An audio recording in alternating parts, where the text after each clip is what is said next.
Oh, what's up? man, it's too many funny niggas, man. Like I be thinking, I remember a nigga. Hold on. All right, That good enough. yeah, we good. What's up, man? See Students in Detention, man. Comedian André Mulligan. We got the homeboy Jeremy Paul. Yo, what it is, Jeremy man? Paul up here, man. But no, man, I don't really like going over. These niggas are too suspecty out here, dog. I be thinking niggas gonna try to molest me or some shit. Nah, that ain't what happens here. Yeah, no, man. I remember this dude was begging me to smoke weed with him. Okay. Like begging me, like on some, like, come on, man, please. Right. You know what I'm saying? And it happened so many times. And I'm like, dog, why? I'm like, why these niggas begging you to get high with them? Like, come on, just hit it. Just I'm like, they peer pressuring your ass. It was weird, dog. It was weird, bro. It was weird, man. How long you been out here? I moved out to California back in. I got off the bus February 8th, 2004. Oh, you took the bus? Yeah, Greyhound. Oh man, One way. What was the mega bus? No, I didn't take the mega bus. No. I thought the mega bus was better. No, I had a friend. Yeah. He worked the terminal, so he gave me a nice discount. Gave you a buddy pass. Mm-hmm. Yeah, I used to work at the I'm gonna say LA Fed. I worked at Louisville terminal. So I got fired, man. Shouts out. Tim Gardner, you ain't look, man. Yeah, fuck you, Tim. Yeah, man. You know what I got fired for? What? I said nigga. I told the African he was a lazy nigga. Well, you had to know that was coming. You kept calling Africans niggas like that. He used to sleep all the time. Like he wasn't never taking the shit off the bus, dog. Dog. I called him a lazy. I was like, man, you a lazy ass nigga, dog. See, those are the three words you can't put together when talking about black people, man. You can't put lazy ass nigga. He was a lazy nigga, man. You can't put ass. The ass is what did it. It wasn't the nigga. It was the ass. On the write up, it said using a racist term. Had it not been for the ass, he wouldn't have never said shit. I think I just like, you're a lazy nigga. I don't think I said lazy ass nigga. I think I said you're a lazy nigga because I wrote, and it was the same year that the teacher did it. Oh, okay. Remember, he was like, I ain't say nigga. I said nigga, right? Yeah. And I wrote that. I was like, nigga. I was like, nigga, you lazy. I said, that's our word. That's what we talk. And they fired my black ass so quick. Fuck you, Tim. But Tim. So 2004. What was the lead for? So you're from? I'm from Peoria, Illinois. Peoria, Illinois. Peoria, Illinois is most known for what? Richard Pryor and Caterpillar. They're what? Caterpillar, the company. What they do? They build earth movers. What's that? Like the big tractors that scoop up dirt. Okay. Like you'll see yellow triangle and CAT on the side. That's it? That's Peoria. Oh shit. You know what? The reason why I remember Peoria, I was coming back from Chicago. We were dancing there. We came back through, and y'all have the wind things, right? Yeah, the windmills, yeah. The windmills. That shit scared me, dog. Well, that's outside Peoria. That's not in Peoria. It was scary, bro. It was scary. See, that's not Peoria County. That's Woodford County. Okay. Woodford County is the county over. Okay. That's across the river. Okay. Once you cross the river, you're basically in Peoria, Maine. Peoria, Maine? Like the Maine Peoria. Oh, okay. Not Maine, but Peoria, Maine. Okay. Yeah. No, because you got East Peoria, which is where all the white supremacists live. Wow. And then you have the Maine Peoria. You still got some white supremacists on west side. In Peoria, they racist like that? Hell yeah. Oh yeah, I remember. Yeah. Oh shit. Y'all what? So the movie Which Way's Up, right? Mm-hmm. Did that take place in Peoria? Well, Which Way Is Up is Richard Pryor, right? Yeah. That didn't take place in Peoria, but I mean, but the storyline was Peoria, Illinois, right? Basically. And the farmers and it's like there was a dude, I think his name was Matt Hale. Okay. He went to the same college that I did, right? Started a place, a group called the World Church of the Creator. Oh, you can look him up. He was on Matt Hale. He was on what's his name? Bill Maher. He was on his, remember the old show he used to have on like network television, it was like 4 panelists, that kind of thing. Not the HBO thing. No, the old one. But old one, he had him on Okay. as a guest. Matt Hell went to the same college I did. Went to Okay. Southern Illinois University, got his law degree, and then got refused for passing the bar. Like they wouldn't let him be a lawyer and practice law because he was a white supremacist. Oh. Right? Good So shit, man. he sued, lost, and then his group, he ordered a hit on the judge that refused to let him be a lawyer in the state of Illinois. One of his followers went up and down the states, went up to Minnesota and Indiana and Illinois, around, killing minorities, killing black people, Asians. He killed the Minnesota basketball coach. Just to do it? Yeah. For a dude? Yeah. So they sent Matt Hell to prison, and for ordering a hit on the judge. How long you do? He's still there. So how was he on the panel? No, he was in the panel before. Oh shit! Like I'm just saying, because he was suing, that's what put him on Bill Maher's radar. Yeah. It was like I want the controversy, that kind of thing. But yeah. So is he under the jail, or are they? He's still in that motherfucker. He never. How long you been in? Since like late '90s, 2000s. See, people never. You can't order a hit on the judge and get out soon. Just got to do it. You know what I'm saying? Yeah, do it. You can't. How do you find out he put the hit out? His followers, man. They told him. Everybody snitches. Like if you got followers, one of them's a snitch. One of them gonna snitch on you because it might be FBI or CIA. Yeah, looking throughout history, right? Everybody's got one snitch in their whole group. Everybody. Okay. In written history, yeah. Whether it's mythology, religion, or reality, everybody's got one snitch in their crew. Would you ever snitch? Nah. Okay. What is the rules of what snitching though? What snitching? What kind of snitching will you do versus what snitching won't you do? Because everybody snitch. But what kind of snitch versus what snitch won't you do? All right. What snitch won't I do? Right. The kind of shit that will endanger the lives of the people I care about. Okay. Right? If I know this motherfucker gonna order, while he's under the jail, he's gonna order one of his friends or family members to kill me or a relative. That's different though, right? No, same. I look at snitching the same. Like, yo, but if somebody kills a family member of mine, and I'm witness, hell yeah, I'm telling. That's snitching. They ain't snitching. If I saw it, right. I don't want this motherfucker shooting me next. Okay. like I was watching American Gangster, right? Right. And I was looking at the cousin, right? Remember the cousin was the one that wore the wire and shit like that. But also I'm watching BMF. I watched the BMF and I was looking like, these are the snitches that we have a problem with. Yeah. You know what I'm saying? Well, I don't much watch TV. Okay, but then you got the old lady next door snitch. Oh, the people that look out their window shit. Yeah, window snitches. Yeah. Do you like those snitches or? No, nobody likes them. Police love them. Yeah, I'm not the police. You know what I'm saying? I grew up in the projects. Yeah. Want me to turn on this light? Because we're about to lose all this motherfucking light. Sure. Let's see. Go that ahead. light don't work. But when you like window snitching is an entirely different thing, man. Right. Like that's motherfuckers calling the police on you at 2 a.m. because you're standing outside. Right. Maybe committing a crime. I'm not talking about that kind of snitching. I'm talking about like you heard from a friend that this person did this, and then you go to the cops. Right. You're like, hey, or you facing some prison time, so you're like, yo, I know what the drugs are. Then you snitch.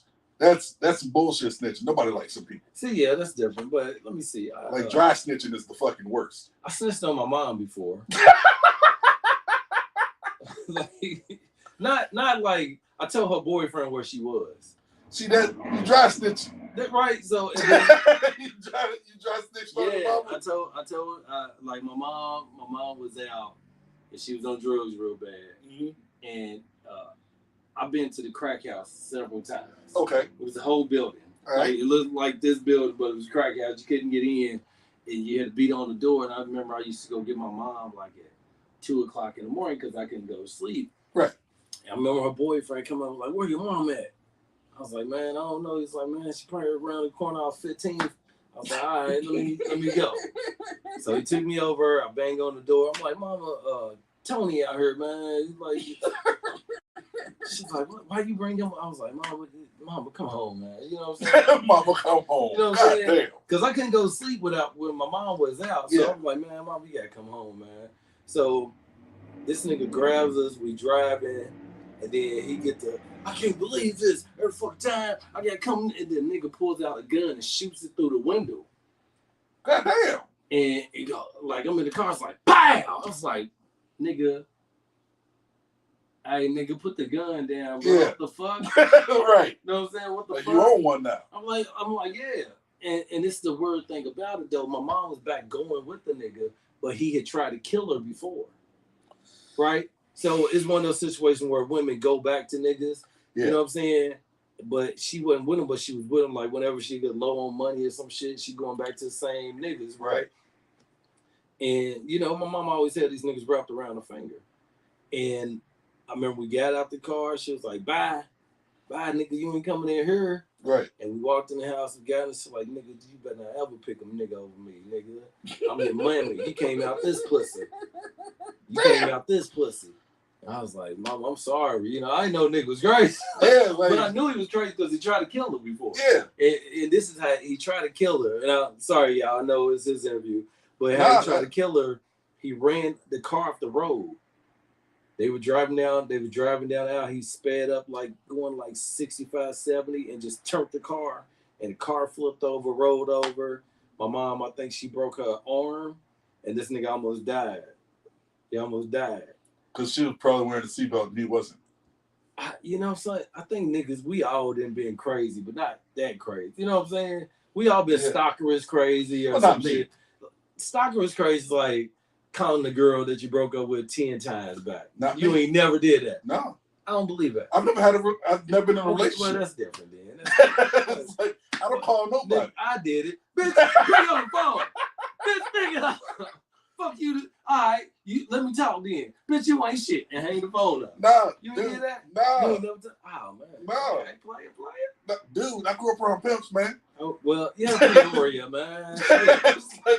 How? What's the old line? I don't sweat these hoes. I let these hoes. You ain't never sweated a chick. Ever. No, I mean, there's chicks that like I pursue. Yeah. But I do it in a gentlemanly way. Oh, well, that's different. So you ain't never hit okay. I've done this. I ain't stalked a bitch to kill her or nothing like that. Mm-hmm. But I have called a girl 15 times to get the last word out. Bitch, let me tell you something. All right, we on the phone. Bitch, I've been cheating on you the whole time and hung up, bitch. Last word. The only relationship I can consider myself having was when I was like 12 years old. Right? How was the teacher? How old was the teacher? She wasn't a teacher, man. She was 13, 12. Darling was what, 12, 13. Okay. So, like, we briefly dated. Okay. So did you smash? No. Oh, okay. Well, no, exactly. So it didn't count. Didn't count. So, what? But, like, we would talk on the phone. Yeah. And that was pretty much the entire relationship. So, phone calls is the shit, like, though. Yeah, but it's like 2 hours of just, what you doing? Nigga, that what shit you doing? Shit. What you doing? What you doing? I miss those though. You don't miss those days? No. You I hate small talk. No, it wasn't small talk. It was. It's meaningless small talk. I want to talk about shit that actually, like, whenever I'm with a chick, okay, I try to talk like about things that interest her or me. Okay, it's like, hey, if you want to talk about things that interest me, let's talk physics. At 12 years old, you talking about, hey, so we gonna meet at the swing tomorrow so I can rub on your booty, right? No. You ain't saying that? No. Man. I was a reader. I read a lot of books. Okay. Okay. It was either reading or fighting. That's all I did. Okay. What moved you out of Peoria besides moving out of Peoria? All right. So I had a court case. Okay. Regarding a friend stealing my identity. And I ended up going to jail for it for a little bit. What's a little bit? A few days. Let's say a few days. Not penitentiary. No. Jail. County. I got picked up walking with him, and I didn't know it was him that stole my identity. Oh shit! So like, cut to what? Light. Oh, the lights fucked up. Yeah, the light. Let me turn that motherfucker on. My bad, y'all. Sorry about that, man. No, that's my fault. Bright ass light. Now it's the sun. It's the sun coming in. Now it's the sun. Yeah, it's the sun coming in. All right, The hold on. light was good. It was just the sun coming in. I'm sitting up here like, nigga, like you faded out. You Like dark as shit. Like I'm a ghosting motherfucker. That's your bro? Huh? That's your bro, bro? Yeah, that's my brother right there, man. That's the homie. Yeah. Probably have to put something over like I don't want to tell you move your brother picture and use that as a shield or anything, but No, it's cool. you just got to block that. Right there. Nope. It's the whole thing. Hold on. So you got to bring it down, yeah, and then you got to get right under it too. So that part and then the other part. Like I'm not that sentimental. We're like, you can't touch the photos. like a urn. There we go, man. There you go, man. Like a urn, man. Don't leave my brother ashes alone. Like, no, it's well. So the question, all right. So the story is this. Okay. Right. Long story short, I beat the case. Okay. Right. And I got on the first thing smoking. How did? Because in my head, I was like, if this is happening where a friend is taking my identity and getting bullshit, who else is taking my identity and getting bullshit under my name? What did he do? He was getting traffic tickets. And using your social. No, he didn't know my social. These cops were writing him traffic tickets, and he was like, because he had warrants out for his arrest, he'd be like, hey, I don't have my license on me. My name is Jeremy Paul. My birthday is blah, blah, blah. My mama's sister, my auntie Cheryl. So they were writing him parking, like traffic tickets, speeding, and all that shit in my name. How was I supposed to know? Damn, my mom got 27 felonies from my auntie doing that to her. So when they went, so they never locked him up? No, he after my case got dismissed, after they not guilty to all that bullshit, because all the cops, basically all but one of the cops showed up to court and told the truth that they never met me. One of them, an officer, Todd Leach. Fuck you, Todd. Came to court with my mugshot and then identified me. I was sitting right by the door when he pulled my mugshot out. So he didn't see me looking up at him, pull out my mugshot, and then look at my mugshot, and I'm looking at my mugshot, and then he looks down and sees me, he's like, hurry up, rope the motherfucker up, put him back in the shirt pocket. So you're trying to identify you, yeah. Trying to cheat them? Like, man. So, yeah, Officer Todd Leach, fuck you. Is he still on the force? Somehow still on the force. I got cousins that are working with him. Damn, I got some cousins that are police officers. They work with this motherfucker. Like my uncle was a cop for 27, 28 years. Love young. Worked with him. You didn't plead guilty or nothing, right? No. Dismissed without cause and without prejudice? Mm-hmm. All right. No, I don't plead for shit. Yeah. Like I'm innocent. Why in the fuck am I pleading? They tried to get me to plead. They were like, we the motherfucker was like, well, if you plead guilty, we'll drop it. We'll give you 2 years of probation. I was like, 2 years of probation? For nothing. Can I leave the state? I'm a stand-up comic. I was like, no. I was like, I ain't pleading guilty to shit then. They sent me my number. They tried to give me the plead guilty. I was like, no. Then they tried to give me the dismissed it with cause. And I was like, nigga, no. Damn, dog. Are you still cool with the nigga? Yeah. Damn. We still talk. How you cool with him, though? Because I know murderers, man. So I'm gonna get mad at people because they were trying to save their life. Yeah, he was with his kids. He was with his kids once, like a couple of times, with his kids and his wife once. I wonder if he's still using your shit. Nah, he can't drive. Damn, bro, that's crazy, man. No, plus we don't look. The thing is, we didn't look anything alike then. We still don't look alike now. Y'all black though, right? Yeah, y'all look alike. Only thing we had in common, like he's 6'2", and I'm 6 foot. Even. Yeah. And that's pretty much the only thing we had in common. Like I wore a big ass afro. He was always in braids. Okay. I'm probably I was always heavier than he is. He's like 150 pounds maybe. Yeah. I'm 2+. How long you been doing comedy? I only really count since 2002. Okay. But I was doing it before that. So when you originally think you started? My first time telling jokes in front of a crowd was in kindergarten. Okay. You can count that though, right? Yeah, I was 6 years old. Okay. So that was my first time. It was a talent show in kindergarten. What was your first joke? First joke, y'all. Here we go. So the story, here's the story. Here's how it goes. Okay. I've told the story a few times, but here's how the story goes. All right. It's 1984. Okay. Teacher says, old white woman, I got bused in school. So she says, all right, everybody, we're going to have a talent show. All the parents are going to show up so you can show your talent. Right. Right. And this is 1984. I wanted to break dance. Okay. Right? Right. Fucking break into Electric Boogaloo. Right. So I was like, I'm a break dance. Like 2 days before. She's like, no, you can't bring cardboard in here for that. Because I was like, I'm going to need cardboard. She's like, yeah, cardboard's dirty. You can't bring it. Find another talent. Maybe learn how to tell jokes. Right? Okay. So, white woman. So I went home. Okay. Talked to my mom. I was like, Mom, I need to learn how to tell jokes. Is there a book? Because, I read. Right. So she was like, yeah, let's go find a joke book. So I went home. We went out. We went to a store, and she bought me a book called Soup with Quackers. Okay. Title joke. What is a duck like in its soup? Yeah. Quackers. Yeah. Right. So I read that book. Didn't like any of the jokes for. Okay. So you're supposed to copy the jokes and retell them? No, that's what I was going to take the easy way. Right. Talent show. Right. Like I'm a smart kid. Like always take the easy. Right. But I'm a C student. So. Yeah. So like I went to my dad and I was like, Dad, do you know any jokes that I can tell at the talent show? Oh, man. Okay. And you already there.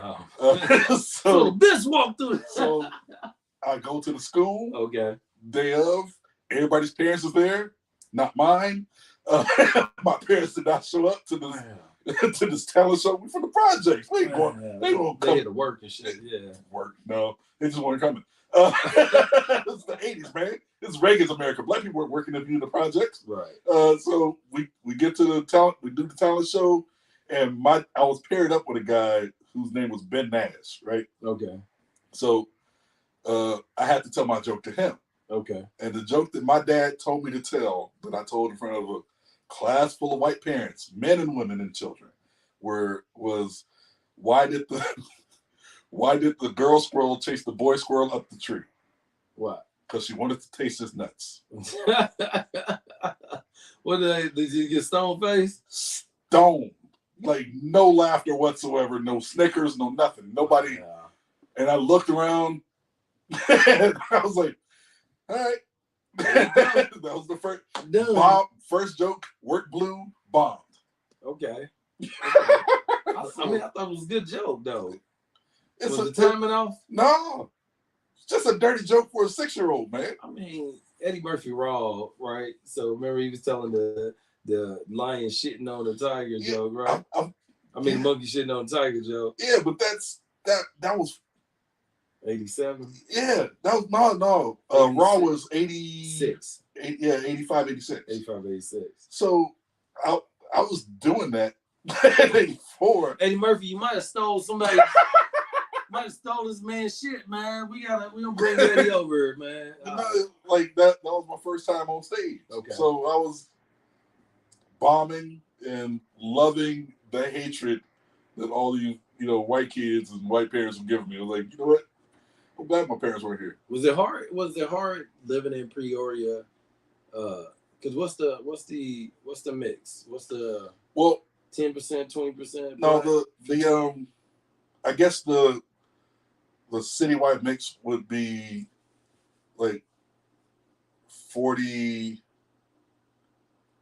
black, 55 white, 5% other. Like was you Asian, poor or was you poor? We've had to run stitching cords through 3 different apartments once. More than once, actually. Okay. No lights, no water. Been there. Okay. No washing machine. Have to use a washboard. Yeah. For a time, like when I was a kid, we had to go work on the farms. Like my mom would take me to work on the farms with her. So Like, you know, as I'm talking about like 3, 4, 5 years old, I'm out there picking tomatoes, soybeans. I picked strawberries before. Yeah, I did that shit, man. Ooh, shit. You know, even as a teenager, one of my jobs is detasseling corn. So I don't know if you ever detassel corn with no gloves on. That shit cuts your hands the fuck up. No, y'all out there walking through manure fields with corn stalks, doing this shit, taking out the tassels so that they can pollinate each other. So I've done all kinds of farm work, man. Like if you're from Peoria and you work as a teenager, you did farm work. Wow. So you don't go back, right? I go back once in a while when I have a run of shows that actually leads me through Peoria. Like if I'm not getting paid, I'm not going there. Do you? So you don't you? I think we was talking before. You was like, I don't got no reason to go back, right? Yeah, I got my dad still alive. I got relatives there, but you don't fuck with them on that. No, I'm not getting paid to be there. Okay. They know how I am. Like why would I go there if I'm not making any money? All right. Like, am I gonna visit the people that didn't visit me when I was living there? No. like my brother would go. Like my brother, everybody would come see my brother. Right. They weren't coming to see me. Okay. We get to my brother died. There were people that didn't even know I was his brother. Like, they didn't realize he had a little brother named Jeremy. It was like, hey, who are you? I'm his brother. What? Yeah, I'm the motherfucker in charge. I'm his brother. That's who I am. Are you the big brother, little brother? I'm the little brother. I'm his little. My brother was 7 years older than me. Damn, man. Wait, 6 years, 359 days older than me. Wow. Like my birthday was the 7th. His was the 13th. Y'all the only two? Yeah. No sisters, no nothing? Your dad didn't shackle out? Probably did, but I don't know. You don't know? So you started back doing comedy. You said 2002. Where did you start at? Let's see. I did a couple of like backyard gigs. Okay. You know, before MySpace, right? I joined a bunch of dating websites. Black Planet. Nah, I mean the dating websites like Friend Finder, Adult Friend Finder, like Party Line. All them shits. So I joined a bunch of dating websites. Like, hey, I'm a comic. If you need a stand-up comic for your event, right, I will show up. Right. Steve Hofstetter, if you know, I know who that is. So he used to go through a dating site called Louisville Moco, right? Louisville Moco, and he would send out shit to everybody. Because I would advertise my mail reviews on there, and he would advertise, "Hey, come to the Comedy Caravan, free tickets for everybody." Yeah, and he would pack it out. Yeah, like hell, and that's how he got big. Yeah, this shit, man. Like dating websites, I've told people that are close to me about this before. Like, if you ever need to pack out a show, dating websites. I was on Fling.com. I've been on there. Fuck Fling. That ain't shit. I'm banned out there, man. Yeah, I got pussy from Fling. I'm good. I mean, everybody can get it off there. Moco space, adult space, but Fling is a whole different kind of. I'm one of the people that got exposed on Ashley Madison. What? Hold on. What happened, dog? Hold on. Hold on. You remember the Ashley Madison act? Yeah. My email was one of them people that got fucking sent out. Did you get any calls or emails from people? Let me put it this way. I sold 2 copies of my CD that weekend. Just from that? Yeah, because I'm guessing it was like the website that I used to sell my CDs could tell me which states bought 2 states that I've been to for extracurricular activities. I sold two CDs like, oh, somebody's husband, and put 2 and 2 together. Who the fuck is this nigga? Like, who's this joke telling motherfucker that done fuck my wife? Right. Yeah, that's who I am. I remember I had a dance in Somerset, Indiana. All right, go on. It was a swinger club. Yep. It was a swinger club. All right, so I get in there, and the women on this side, and then everybody's doing their thing over here. And I remember, like, I still always, like, I don't like guys in the room. So guys are back and dancing for these women. But I was like, we just want some dick. So and I went, like, after I got done dancing, we went into a swing. And I was like, how did I get the ugliest girl in the photo? Like, yeah. Like, how did I get the ugliest girl? I was like, dude, I might just want to smash something and leave. You know? I was like, man, I'm driving home tonight. You ever did that? You was like, man, I'm supposed to stay all week. Nah, I'm good. I'm good. Hey. So you been to Somerset? Somerset. There's a lot of places I've been. Little small towns, man. Hey, that's why you advertise on the dating websites. So you Somerset, Indiana. Like you advertise on dating websites, like, and then MySpace came, so everybody tried to trickle in. Yeah. And then fucking Dane Cook took that motherfucker over, so nobody was even paying the comedy. People weren't even paying attention to comics unless it was fucking Dane Cook. Right. Or what's that other motherfucker's name that got big? I can't remember his name. Martin got big. Yeah. No, not Martin. My fault. Who else was big? There was a couple of motherfuckers. Kevin Hart. Yeah, they got big off MySpace. And then Daniel Tosh. That's what I'm saying. Daniel Tosh. Yeah. Daniel Tosh. So like after MySpace, everybody trickled over to Facebook, right? Hoping to be the Dane Cook of Facebook, and it just fucking saturated the fucking whole shit.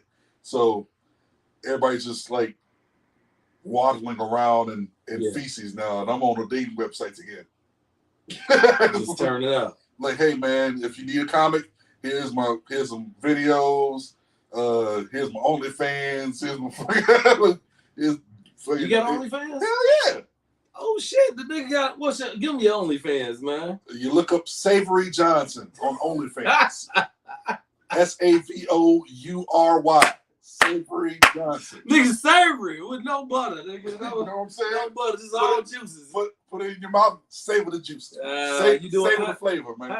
So I actually was talking to my wife about doing a OnlyFans page, but it would just be I was like, fuck it, I'll probably just be jacking out with some shit like that. I don't even do that. What do you read? No, I just got pictures. I got some pictures up, like, hey man. And I'll every once in a while I'm like, hey, I'm gonna do a live stream and be naked. And I'll fucking cook some eggs and some shit. With how's the money? My dick and balls out. So I'm like, all right. How's the money? Is it so? It's bullshit. I only got 10 subscribers. Okay, so you gotta get I'm not on there enough. It's like there's people that they upload every single day. Right. I ain't got that kind of time. I mean, that's where the money is, though, right? Yeah, but I'm only on there for fun. You on there trying to get some ass. Yeah, basically. Like, hey, if people like me, they will go, like, because I got my old web series. On YouTube, in 2011, 2012, I had a web series. Okay. Right? And this is when everybody could get monetized on YouTube. Right. Right? So I had a web series called Naked Jeremy's Declarative Statements. Right? Short 14, 15-second clips of me butt ass, and I would say one sentence or a couple of words, and that'd be the entire episode. Right? How was that doing? It was fine-ish, but like once they demonetized it, everybody that was even remotely naked or whatever, they cut you off. Yeah, I was like, all right, well, I ain't got 1,000 subscribers, so I can't fucking do all that. But why don't you go? I know we going off on that. Why don't you never go? You ain't never do porn? You ain't never consider doing it? Of course, consider. Short story is the short answer I should say is because I'm funny, and I'm still funny, and I haven't lost my sense of humor yet. Okay. The other answer is I could have. I've had the opportunity. Okay. I've actually been told that I should by Ginger Lynn and Evan Stone. Okay. Who's that? Ginger Lynn and Evan Stone, two porn actor who are legends in the porn industry. And you fucked with them before? No, I was on. You know Rodel Grazi? Yeah. She had a radio show where she was the co-host with Ginger Lynn, who's a porn legend. Okay. And long story short, Ginger Lynn asked to see my penis because Jerry's known for his dick, his jokes, and his dick. So I showed her a picture on my phone. She's like, "Oh, that's nice." And then she showed Evan Stone, and Evan Stone was like, "Yeah, you should do porn with that, man." And then Ginger was like, "Yeah, you should really do porn." And I was like, and you was like, "No." No, I was like, you know what? That's made my life. I'm good. Like, I can never be told a motherfucking thing now. Like any woman that's like, Jimmy ain't like, Motherfucker, the professional said that I should do porn. You shut the fuck up about my dick. Yeah, I thought about it, dog. I thought about it after dancing because a lot of dancers do it. Yeah. But black man got dry booty holes in porns. You know, it's like it's weird. It depends on if you finance your own or not. I'm like, these or niggas, if you have a female friend that's trying to get in porn. Don't tell these niggas to put on lotion or nothing, man. Oh yeah. I'm like, these niggas look dirty, man. That's why I don't watch black porn. You ever watch the Habib show? Nah, what the fuck is that? The Habib show is the blackest fucking porn. It's like an Arab dude, and he does like he's fucking these down ass bitches in Chicago, and it's like the worst fucking porn.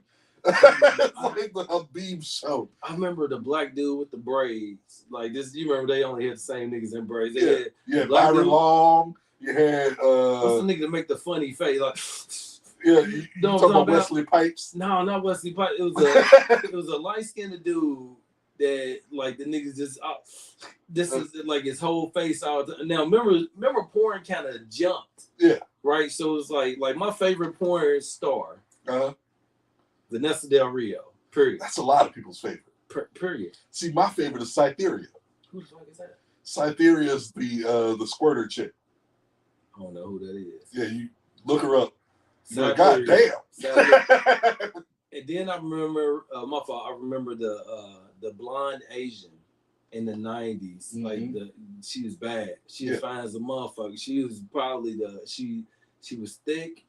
And she had beautiful blonde hair. I don't know what her name, but every time I look her up, and you like how you go back and look for old porn. Yeah. Sheikah, like I love Sheikah. Mm-hmm. Nina, hold on, Sheikah Nina. No Heather Hunter. Heather. Come on, man, you got to give it to Heather Hunter. She was doing it big, man. No, she's doing it big. What's Vanessa Blue? All right, she wasn't cute, but she was thick. I didn't like Pinky. That's weird because I ain't really fuck with Pinky. Yeah, she was saturated. Yeah, I wouldn't too into her as well. What was because this one? Remember I told you porn jump. Yeah. Right. It was like first bitches had bushes like this nigga. It's like oh my god.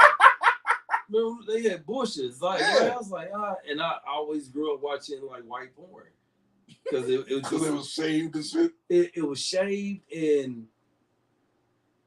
I felt gay watching black porn. You know what I'm saying? Dude, that's the thing you need to go to a therapist. No, they and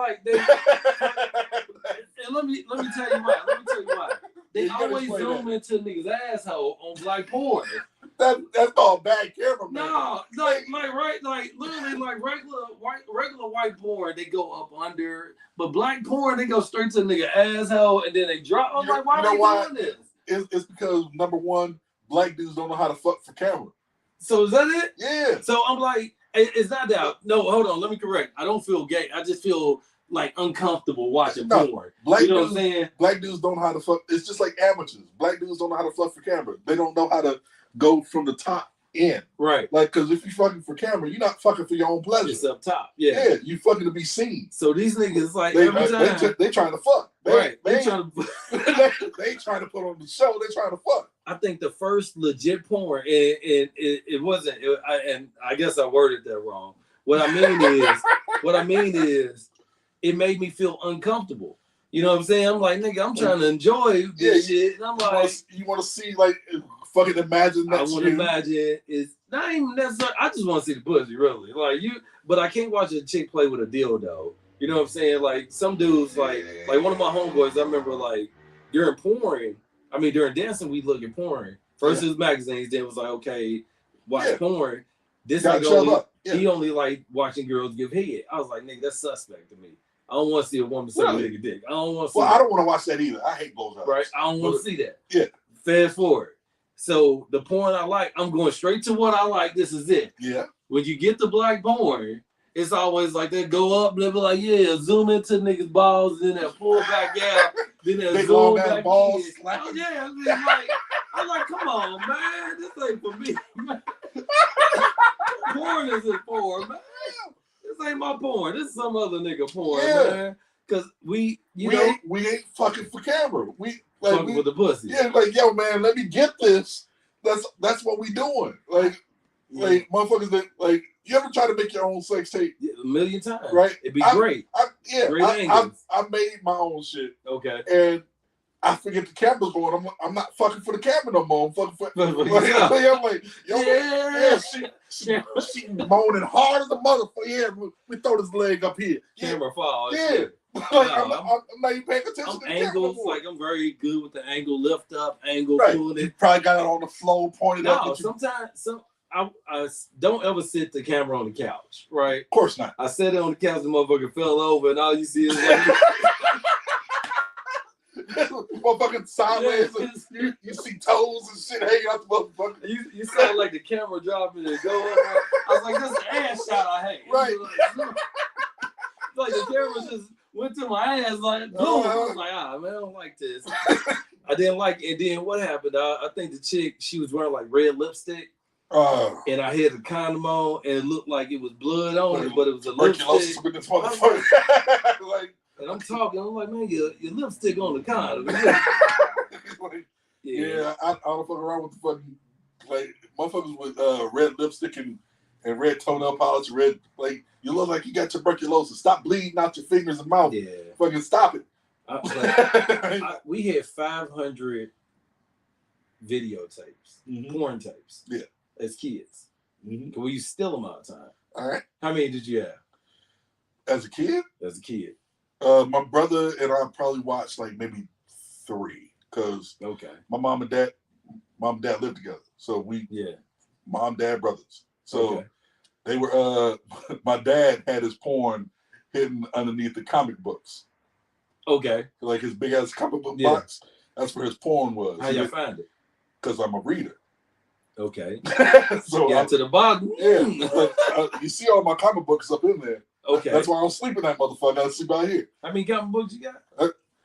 1, 2, 3, 4, 5 totes. Oh shit! Those big things are all comics. Yeah. Oh shit! All right. So, and you know the recording studios in there as well. Okay. But it's like the totes. I love comic books. Yeah. Like I just went and fucking got some today. Like, but the whole books. Yeah. Went and got those today. So what happened? When you found the porn? I told my brother immediately. I was like 5 years old. I was like, yo, bro. Look at this. He was like, what's up? I was like, yo, look what dad got. I was like, I ain't looking at his I don't want no Doctor Strange. It's like, no, look. Hustler. Boom. Penthouse.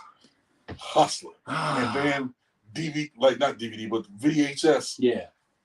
Popped the motherfucker in, and it was a cartoon porn. The best. Yeah. That was what was it? It was a witch. Okay. Who had teeth in her pussy, and she was walking like going around eating people. Like fucking dudes, like just offering the pussy up, and they was fucking them and then getting eaten until she met a prince. I still remember all this shit. I can't forget. Can we see this? Go ahead, keep going. So she met a prince that had a gigantic dick. Big dick. Yeah, who fucked her, and the dick came out of her mouth. He was a dwarf, right? Yeah. Oh shit, we see the same. So yeah, it was Cinderella. Was it like a Cinderella? Something like that. Yeah. Hell yeah, that shit was funny. Yeah. That shit was because he did. What did he use? Oil? Yeah. Oh shit! I thought me and my brother the only people seen that shit. That was the 80s, man. Everybody saw the same shit. So. Oh shit! Like, my dad had that one, and we watched it. We wound it back to the part where we found it. We put it back, and none the wiser. That shit was funny. I remember that motherfucker. Yeah. There's a porn I've been looking for. I seen all the porns that I used to watch as a kid. Right. Mm-hmm. What's your favorite as a kid? My favorite as a kid was Heather Hunter, Coming on America. Okay. The Coming to America spoof. They copied that off Vanessa Does America, Vanessa Del Rio, which I didn't like her then because they started making her look like a dude. Yeah. This is like real. That wasn't them. That was her. that was her ass fucking in the gym trying to get swole and shit. That was weird. You look like The Rock with a wig on. Right? Like she got tired of them fucking buff ass dudes. Like, look, I gotta keep these motherfuckers off me. Damn, man. She got swole herself, man. Fuck that. Oh man. Okay, so so you do comedy. What was the first? So backyard shows. Did you ever go to like any of the local clubs? Did y'all have any local clubs? Yeah, the Jukebox Comedy Club in Peoria, Illinois. It's still going. It's owned by Dan Conlon. Okay. He also books the place.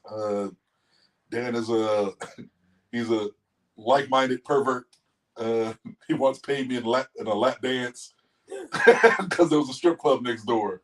Oh, so why didn't he just give you the money? He wanted to go too.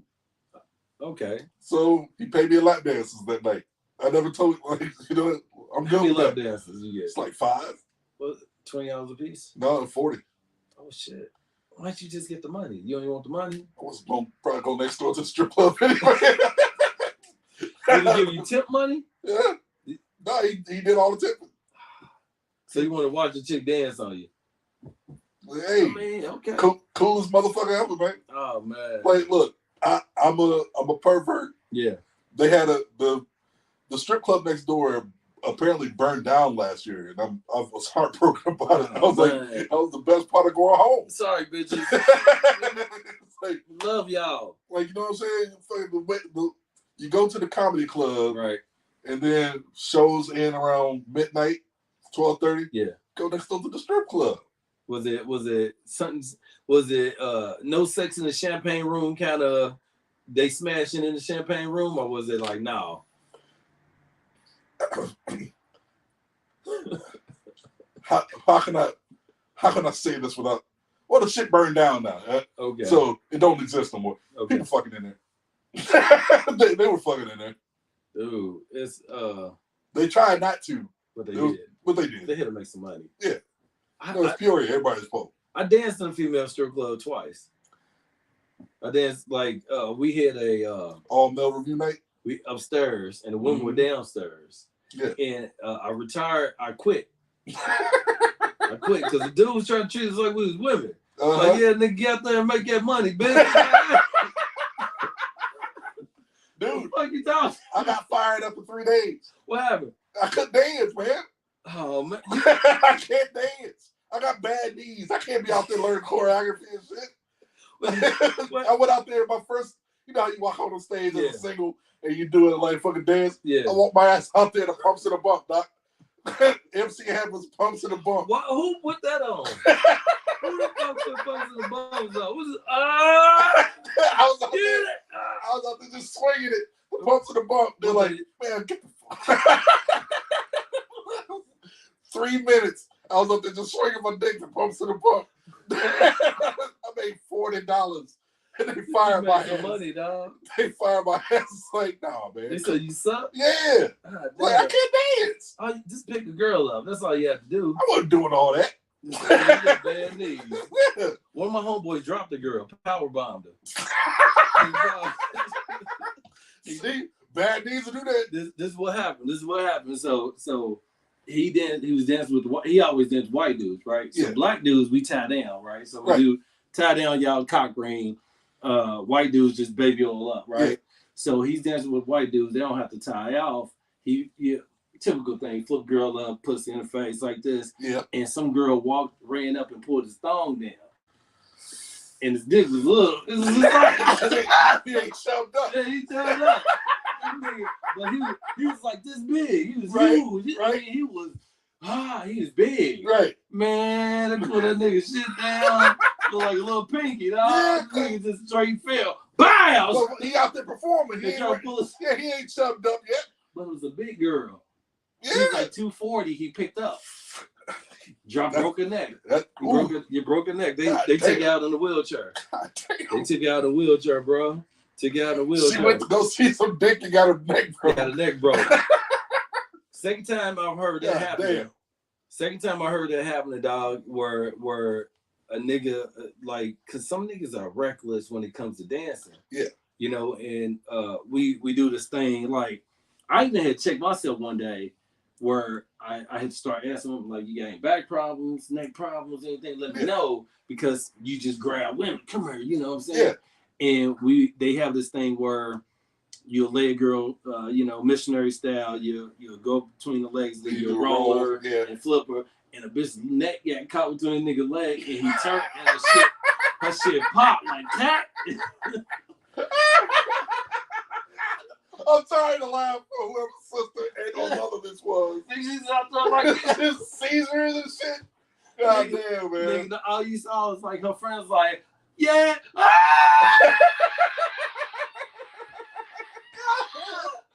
And they rushed the stage, man. She went out and neck braids out, big ass neck braids. Paramedics picked her up. This nigga was on the side. Last thing you want to do is be a nigga in the thong, just like, oh, man. You know, fucking got the elephant trunk thongs, stringing your ass. Baby, you okay? Because he was trying to like, no, I ain't really do it. Like, nigga, we see it. Yeah. It's on camera. Yeah, we got you on camera. Fucking judoed her ass. Yeah, but niggas don't have insurance. Yeah. That's what made, I was probably one of the only dancers with insurance. Because I accidentally caught some, I didn't. Yeah. I watched the nigga catch a stage on fire. Woo. Yeah, I watched the nigga catch a stage on fire, man. Who was you dancing with? It was the Fantasyland all-male review. White dudes? It was like 3 people. And they kicked the only nigga off. Yeah. I got fired from white dancers. Yeah, but you intimidated them. No, it wasn't that. I can't dance. They can't dance either. No, they were fucking doing footwork and shit. White dude was doing footwork. What do you mean, like Footloose? No, like, you ever see, I keep forgetting people don't know what footwork is. You know how like house dancing? Yeah, but you know, your feet go fun. Yeah. I can't do all that shit. My feet don't do that. Like, kicking. Like, yeah. Nah, man, my legs don't move that fast, man. I can run. If you want my feet to go and fucking. Was that what the style was? Yeah. That's bullshit, bro. I was like, you know what? I can swing it. I can swing my dick. That's all I got. That's the only trick I got. So I'm like, hey, look at this shit. Pumps in the bump. Pumps. Who put on pumps in the bump? I told the motherfucker to put on pumps in the bump. Because that's the only fucking strip club song that I knew. I was like, you know what? I'm not about to dance the pony. Pony's good. Everybody's dancing the goddamn pony, man. The reason why I'm saying MC Hammer, because I would have took pumps in the bumps. I remember we were trailing, right? Uh-huh. So you know what trailing is, right? Yeah. And the DJ turned on God's Property, GPR. Really? Swear to God, we out there dancing. Remember it's popular. Remember it was a popular song. Get the fuck out of here, we out there dancing, all of a sudden you were stomp. I'm like, what the come on, dog. You ain't in church. Dog, white women was like this, and then the black woman was like, yeah, it was like you reminded them of what kind of shit they doing. Like, what the fuck? I was like, dude, who the fuck puts on stump? It was like, GP, are you with me? Oh yeah, we got the church ain't good. Nigga, I'm out there like, I was like, nah, because first you're not paying attention. Yeah. Right, because shit was going hard. Yeah. I promise that this it is when I think about the goodness. I'm like, this is a church song, nigga. They don't cross my legs. I'm just sitting. Like motherfucker, dog. It was the worst, dog. That's what made me really feel like,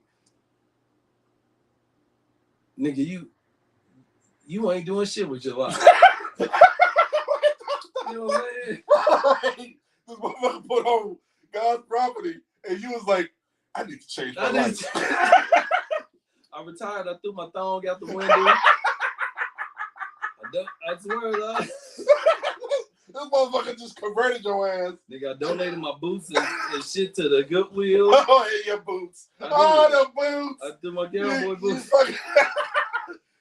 Did you have Tim's or Lugs? I had real cowboy boots. Oh goddamn! Cowboy boots, yeah. I had because man, I had cowboy boots, nigga. Dude, have you wore cowboy boots? Hell no, man. This is a slippery, nigga. I'm out there like a deer, like oh shit. Yeah, dog. Yeah, never again, never. It got to the point though where you love cowboy boots. I would, nigga, it's nothing better than being a black dude going into a country store buying some cowboy boots, and them like, what you doing here? I'm like, oh, nigga, I'm about to go strip. Nigga, we got the long leather trench coat from the cowboy shop. We hit the chaps. Nigga, I didn't know chaps were assless, though. I didn't know that. You didn't know they were already assless? I didn't know that. I thought, like, I until I got there, and I was like, oh, no, your ass is really... Oh, yeah. So, damn, so this nigga got kicked out the group, and then were you doing comedy, too? Yeah. I needed a job. Because, like, back in after I graduated from college, came out here, I was doing music. Okay. Then my brother had a fight, I quit music. Then I moved back home. What? Okay, what kind of music? Music. I was singing. I was a songwriter. Okay. So, yeah, if you look in the liner notes of some songs, you might see my name. You'll definitely see his name. But for the most part, yeah, I was doing music. So I stopped doing music, dropped completely out the music industry. For the most part, I still ghost wrote some stuff. Okay. But started focusing on stand up. So that was 2002, and then 2003, and then I was doing road. And what do you think because I mean, I'm seeing your comedy style. I know we share way into the funniest shit is that I tell people this all the time. Don't judge me by what you see at an open mic. I know that. Right? There's a friend of mine, his name's Eric. Yeah. You probably met him, big tall dude. Eric Lizer, what's up? But like he went and saw me at a show that I got booked to do a show in the Hills, private joint, right? Took him with me. And of course I did what I do. Right. The real jokes. Right. Like real performance. And he was like, yo, that's the best I've ever seen you do. I was like, that's because you never seen me. You never seen me. You saw me working out jokes or fucking around at open mics. You never saw me actually work. This is me working. I put up a quote. I put up a 30-second video of Bernie Mac. And he was like, don't ever tell your jokes around comics. He's like, that's like committing a crime in front of the police. Yeah. He said, next thing you know, your shit's on HBO, and you're like, what the fuck? That's my shit. So with knowing the comedy industry, what do you think about comedy? Especially there's certain ways, let me address this. I think when you first start doing comedy, there's that high, right? It's that serious high. I always said this, and I'm sorry, y'all, but I'm gonna say this: black comedy and black rooms.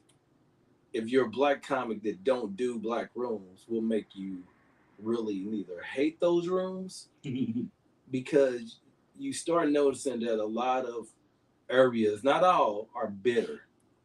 And they like, I've been to certain, I ain't gonna say what shows, I've been to places where people, they wanted the person on stage to fail. You know what I'm saying? Yeah. They wanted them to fail. They in the back just like, and then they get up, like, oh shit, good set. Like, nigga, I can see you not looking at this nigga and you hating on him from the back. Yeah. What is your style? Because I haven't seen you. You rock where I see you anyway. Yeah. But what's your style and what's your favorite audience, if you may say? My favorite audiences are the nudists, by far. Okay. Because they're already, like, you know how the old practices visualize everybody naked. Right. Well, they're already naked. So you can't visualize. So it takes all the nerves away. You're like, well, I have no excuse to be nervous. I'm naked, they naked. Who gives a fuck? So you telling jokes naked? Yeah. Oh shit. I was trying to set up some comedy shows at some swinger events. I literally was trying to get in there and tell some jokes. Okay, so. But those are my favorite audiences. As far as. How'd you get to that? How did you get linked with that? Well, I'm not completely sure, but somebody had heard that I was trying to set up a tour of a bunch of nudist events. Okay. And I got hooked into them that way. So you still do them? Yeah. So that's a private show. No, that's one of the private shows I do. But I did one in January. It was supposed to happen again last month. I think it might happen this month. But It's too cold, probably. Stop. no, it was Okay. just, you know. Now, do you smash out or you leave? No, I leave. You just leave. You just Get my money and leave. Don't fuck with don't shit where you sleep. Exactly. You know, it's professionalism. Like, hey, it's just like the fact that I've never dated another comic. Don't do that. Yeah. Like, it's professionalism. Right. Like, hey, we're coworkers. Right. I'm not gonna try to fuck my coworkers. Right. So you ain't did okay. Did a chick hit you up after the event? Yeah. And then that was good. And I've also performed at an orgy or two before, so you just joined in there. Like, all right, well, fuck it, I'm here. Okay, so that's what I mean. So when it's a nudist is way different from like a swinger orgy kind of thing. Orgy, you like, fuck it, I'm going in. Yeah, because they already see, but you're not doing comedy naked though, right? Yeah. At an orgy, yeah. Yeah. Yeah. So, because there's different, like, they got the common room. I understand. Are you in the common area? Or you in the?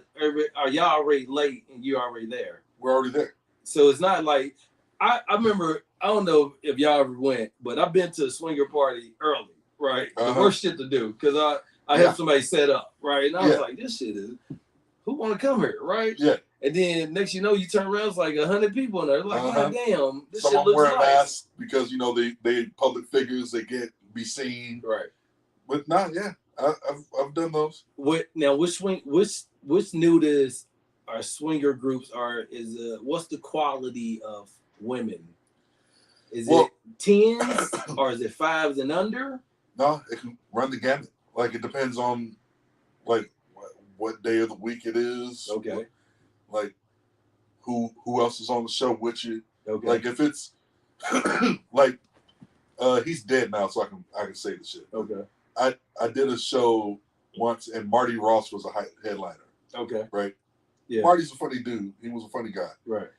But he's also fucking 90. 80 years old at the time. But he didn't want anybody to know that he was performing on the show because he was about to do America's Got Talent. Right. So they didn't advertise it. So the only people that showed up, funny enough, were a lot of hot chicks to see because the other two chicks that were on the bill. Right. Right? So a lot of hot chicks showed up.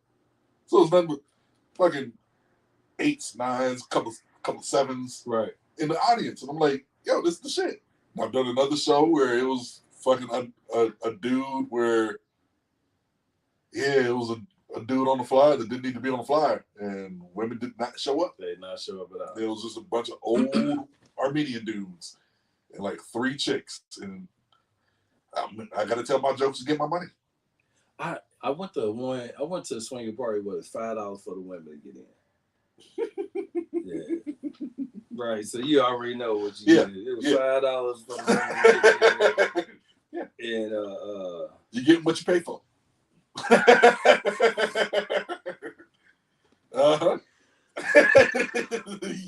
Man, bunch of $5 Hennessy chicks.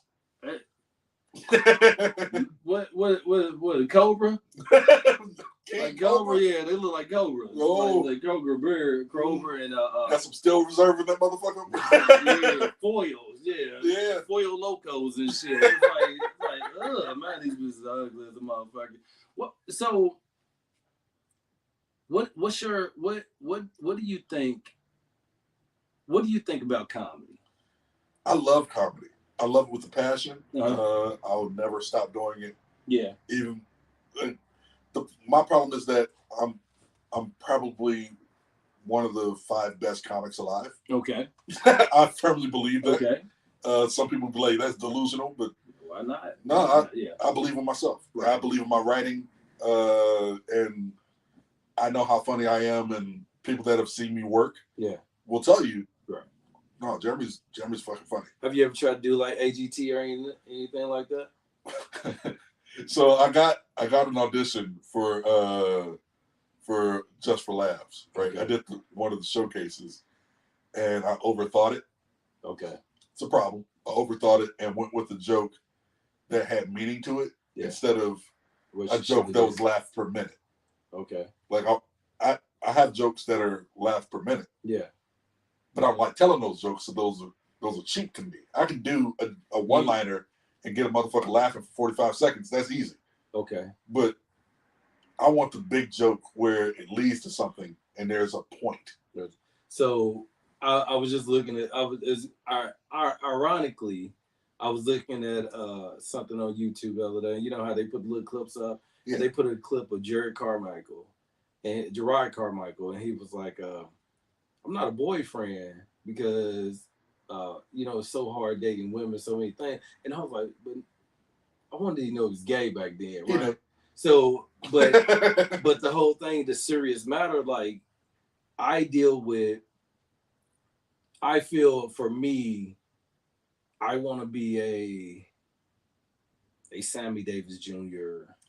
I don't want to be that. A Jamie Foxx, like Jamie Foxx. Okay, yeah. But what I'm saying more so like a Jim Carrey, You want to be a multi-talented. I want to be multi-talented. I want to be the Richard Pryor, but also at the same time, I want to be. I do want to be like your all the way around. Like I want to be what Damon Wayne couldn't be. You know what I'm saying? I want to be what Damon Wayne couldn't be, and being able to explore the fourth wall. Because to me, Damon Wayne is one of the funniest fucking people. Absolutely, right? Absolutely. But then you look at Richard Pryor, and sometimes I believe Richard Pryor was not funny. I thought he was funny, but sometimes I look at Richard Pryor like, he really wasn't. Sometimes I'm up and down about Rich. Okay. You know what I'm saying? And I think everybody has their choices. I always think Rich is the funniest fucking comic, but sometimes you could watch Richard, you're like, yeah, Richard was too high right here. It's either that or he was fucking with people. Right. So and that's one of the things. If you've seen me at an open mic, you see me fucking with people because I'm just telling stories to get a rise out of people. Right. It's like you tell somebody like, "Hey, I've witnessed a murder," right? And they're like, "What the fuck?" Right. And they start paying attention. Right. And then I can work the joke. So so every time I get on stage now and I think about Comic Strip Live, I think about Rich Pryor on Comic Strip, where Sunset Live. Yes, live on Sunset Strip. Live on Sunset Strip, and I think about that, and I always be like, okay, Dre, if you can horn into that side of you and be serious, but also be Jamie Foxx, like twisted, funny, comical, but also with the Damon Wayans, and like it's just a mix. I think I'm a gumbo of comedy. Yeah. Because I grew up on comedy. So that's why I can tell when niggas are stealing jokes, because I'm like, nigga, I know. Yeah. I heard this before. Yeah. You know what I'm saying? So like you look over my DVDs over here, you'll see all comedy. Everything. Like you'll see like the 80s comics, like DVDs this thick. Yeah. Fucking all that shit. That's why I'm like, I'm like you. I see a motherfucker on stage. I'm like, yeah, that's a Kevin Pollak joke. Yeah. How y'all telling fucking what's the motherfucker's name? Like I was at Liquid Zoo one night and I was talking to I think I was talking to Dave Carter. Yeah. I was sitting there and I heard somebody tell a joke. I was like, yo, isn't that a Michael Keaton joke? Like, well, Michael Keaton was a comic back in the day. So I was like, what that a Michael Keaton? This motherfucker's doing a Michael Keaton joke. Bro, I've sat at a Laugh Factory on Sundays, which you know what night that is. Yeah. I've been to a room on a Thursday night that used to be in Inglewood, and I watched them tell a Kevin Hart joke. I watched them tell an old Samora joke. I watched them tell like they grew up watching BET. Right. So and they just regurgitate. But also you go to Comedy Store. Yeah.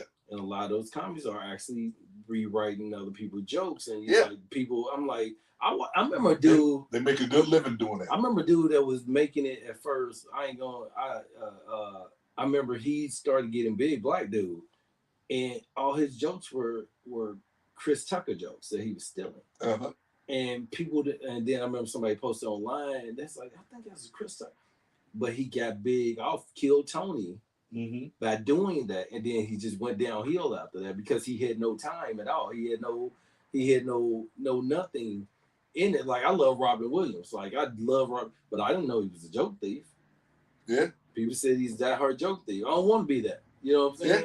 Yeah. But I do want to be able to horn that fourth wall. That's actually what I hit you up the other day. I was gonna ask you, have you tapped into your fourth wall? As far as what? What you wanted, the same, shit to make you laugh when you're in the shower or when you're walking. Yeah. Being able to take that person and that joke and that structure and that timing and tell it, and it be the same way. I've done that. Okay. But I've the way that I've always mastered it, not mastered, I don't want to seem like I've mastered comedy. Yeah. The way I've mastered my persona, as it were, is by not lying. I just don't lie. Like, if you can make people laugh at the things that I can make people laugh at, you don't like, which is tragic shit, right, or death and the fucking them hoes. No. Yes, the horrors of humanity. Right. If you can tell the truth and then make them laugh at it. Right. Then the other shit, like the little silly shit, right, makes them laugh harder. That's why I'm tapping back into really doing that. You've been doing comedy almost 30 years. Well, since I was 6, so 38. 38 years. So, congrats, man. So who's the other top? If you in the top 5, who's your other 4 top? Alive or all time? All time. My top. Well, I'm not top 5 all time. Oh, so let's give it top 5. Top 5 all time? All time. Pryor. Boom. Because I'm Peoria. That's Peoria. That's right. number 1. Also, he's probably the most stolen from comic as far as style goes. Right. Bar none. Number 2, I'd have to go with Carlin. Okay. Because probably the most prolific writer of any stand-up comic. Right. Number 3. Here we go. Number 3, we're going with. Here we go. Here we go, y'all. I'd have to say Dick Gregory. Oh. The man told no lies. Shit. Dick Gregory would. There you go. Oh shit. Yeah, we good. But the man told no lies on stage. Right. It was all truth. And up until his death, still doing stand-up. Right. So that's number 3. 3. Number 4.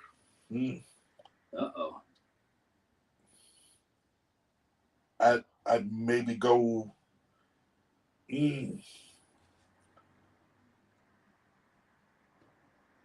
I'd have to say Kathleen Madigan. Oh no, Kathleen Madigan. Kathleen Madigan is probably, like, you put Kathleen Madigan on stage in front of anybody, and I mean any audience. Okay. She's killing. She's murdering. She's killing. What era? Now. She's doing it now? She still does it now. How younger or older? She's older, but she's been doing it for 30 years. I'm gonna have to check her out. 30 years. Okay. She was funny in the 90s. Okay, 5. Who's your 5th? 5, Rock. Rock. Yeah. Old Rock or new Rock? Both Rocks. Like, I see what he's doing. Right. Like, some people would argue that Chris Rock is funnier than Kathleen Madigan. Right. But I say Kathleen Madigan. Because she's the one, man. Not even that. And being just funny, though, you know. Like, she's just funny. That's what I'm saying. And the thing she's talking about is, like, she hits topics that other comics are just now hitting. Right. Like nowadays, these comics, a white woman talking about religion, but in a funny way where it's not offensive. I heard Ellen's original joke, Talking to God, and that was most terrible joke I ever heard in my life, dude. And she was on the Tonight Show. She bombed the whole way through. And I was like, how? Because her other material was better. I was like, why did she tell that joke? Because it was, you know what I'm saying? Like, it was just bad. It was the controversy. Joke. They wanted the controversy. It's just like 7 Dirty Words. Okay. The controversy over 7 Dirty Words made Carlin a legend. See, the thing, okay, so... If you tell a joke and you make it, that joke makes it to the Supreme Court, you're one of the greats. Right. Like, I mean, you're already getting arrested in the 60s and 70s over comedy. Like, you're already paving the way for us. We don't get arrested for saying fuck on stage because they did it already. Who's your 6th man? If you could grab a six man or woman. Who's the six? Number 6, Mabley. Who? Moms. Mom Mablin. Moms Mabley. Yeah. Mom's Mablin. Okay. Like triple threat, acting, singing. Would you put her better than Fox? Red Fox? Yeah, because of Red Fox's the story they tell about Red Fox was I think he's doing a show in Vegas and he goes on stage like they play the Sanford and Son theme. He walks out on the stage and they hadn't sold the place out. It was like woefully underattended. It's like 15 people. And he grabs the mic and he says, 15 people? I ain't doing a show for 15 motherfucking people. He put the mic in the mic stand and walked the fuck back on stage and they played the music. Oh, so, like, Red Fox was a funny motherfucker. Top 10, obviously. Right. But maybe 9 or 10. 9 to 10. Okay. I see the crazy thing because Pryor is always going to be 1 or 2, and it's always going to be Pryor, Carlin. Yeah. People, when I go back as a comic now, I can't put Martin Lawrence in there. No. Amazing host. There's funnier people. Right. And then I cannot put who don't I put? Eddie Murphy either. And the only reason why I don't put Murphy in there is because he stopped. Yeah, he had a short run. Round. It's like 5. He started at 14. Yeah. I think he ended at 25 or 26. 25. So that's 11 years. But that was a long time but still.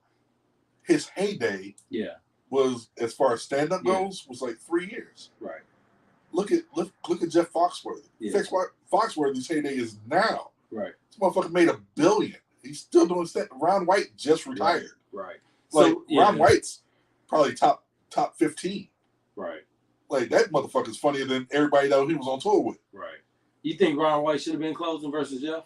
Absolutely. It's weird. What about Larry the Cable Guy who stole somebody else's style? Yeah, but Jeff Foxworthy was the headliner. Right.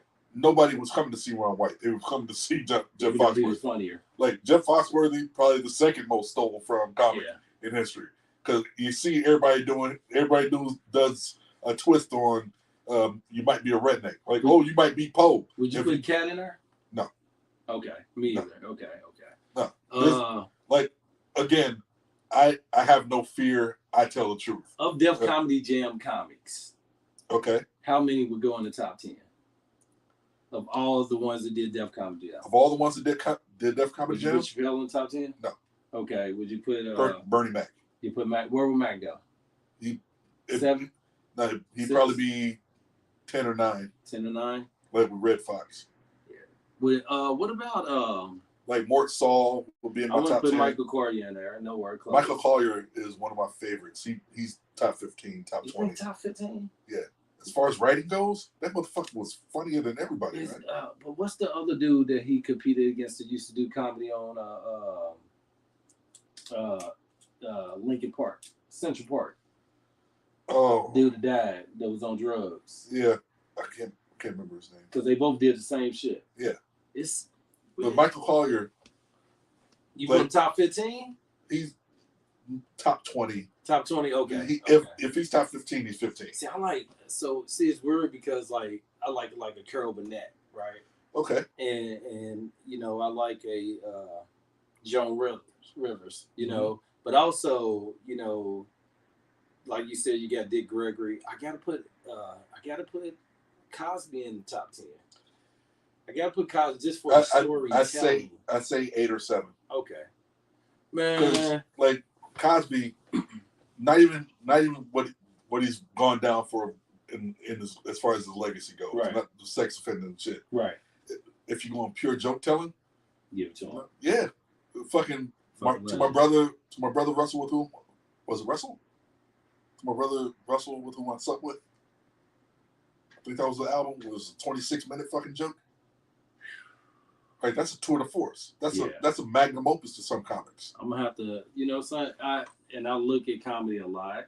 I just don't. I haven't seen many comedy specials lately that just been like You know, like I like the Damon Wayans, not Damon Wayans, but Marlon Wayans. I like the first one he put out. I like the first Joe Coy. I like that one. Those were okay. But then the more I got into writing, the more I pulled back. And I listen to like Bert Kashner, and I'm like, okay, Kirshner. I'm like, okay, yeah, you know. But comedy now, as a comic versus being a fan. I'm not the fan like I used to be, because I look at shit and I be like, Do yourself a favor. Yeah. Look up Kathleen Madigan. All right. Hey, y'all. We got Jeremy Paul here, man. I know we definitely love this interview, man. And y'all know this is live on YouTube, man. Tell everybody where they can find you, bro. So you can find me on my website, which is Kabelion.com. That's KABELION.com. Again, go to my OnlyFans page. Look up Savory Johnson, SAVOURY Johnson. That has all my schedules and all my stuff. You can find me on Facebook, and you can book me anytime. If you book a show, book Jeremy Paul. Not Savory Johnson. I am professional. I'm on time, and I'm funnier than your headliner. There you go. All right, man. Thank y'all, man. See Students in Detention, man. Follow us on Instagram, André Mulligan Live, See Student Brand, every Monday. Senior Fist downtown LA, storyteller, man. I'm talking to a legend right here, man. Future Legends is killing, man. Jeremy Paul, Peoria, Illinois, where the girls travel to see the strippers, all right? They travel. It sure as fuck do. All right, man. So thank y'all, man. We out, man. Appreciate it. Peace out, baby. Thank you, man. Thank you. Oh, man.